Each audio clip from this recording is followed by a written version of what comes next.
Let's talk about the essentials. Essential means we need it to live. It may surprise you, but certain kinds of fats are essential.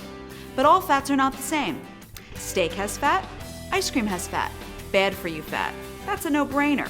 But did you know that olives have fat? So does salmon and walnuts. Those are good for you fats.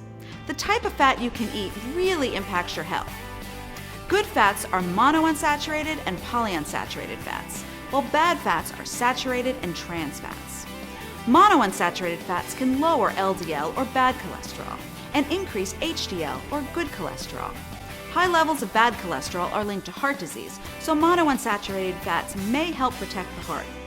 Some foods that contain these heart-healthy fats are nuts like almonds and pecans, and seeds like pumpkin and sesame. Avocados are high in this good fat too. Another good fat is polyunsaturated fat. Omega-3 fats are a kind of polyunsaturated fat.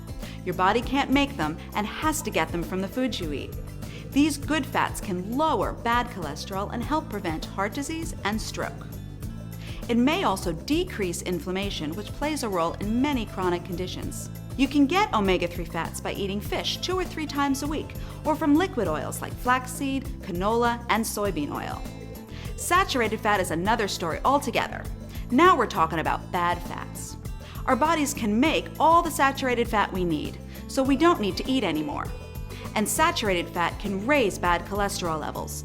Foods that tend to be high in saturated fat are animal products like red meat, poultry with the skin, whole milk, and butter. So what about butter versus margarine? Not so long ago, we were urged to use margarine instead of butter because butter was loaded with saturated fat and cholesterol. But margarine then got a bad rap too. Why? Many margarines, especially the hard sticks, were made with trans fats, and researchers discovered they're even worse than saturated fat. So whenever possible, skip both butter and margarine and use a liquid vegetable oil like olive oil in cooking and at the table. But if you want something spreadable, margarine is a better choice, as long as you pick a soft margarine without any trans fat. Trans fats have been in the headlines a lot. They're so bad, some cities have banned them in restaurant food. Eating even a small amount of trans fat is unhealthy. It raises bad cholesterol, lowers good cholesterol, and contributes to inflammation. They can increase your risk for heart disease, diabetes, and stroke. Trans fats are man-made and found primarily in packaged foods like baked goods and many fried fast foods.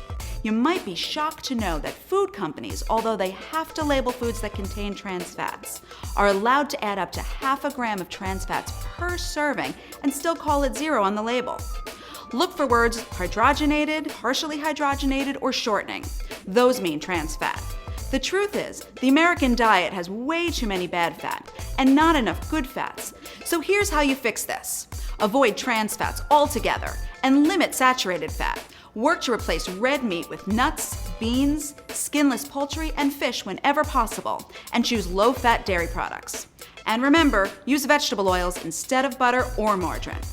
At the end of the day, you want to get your calories from nutrient-rich foods with the right balance of all the essentials.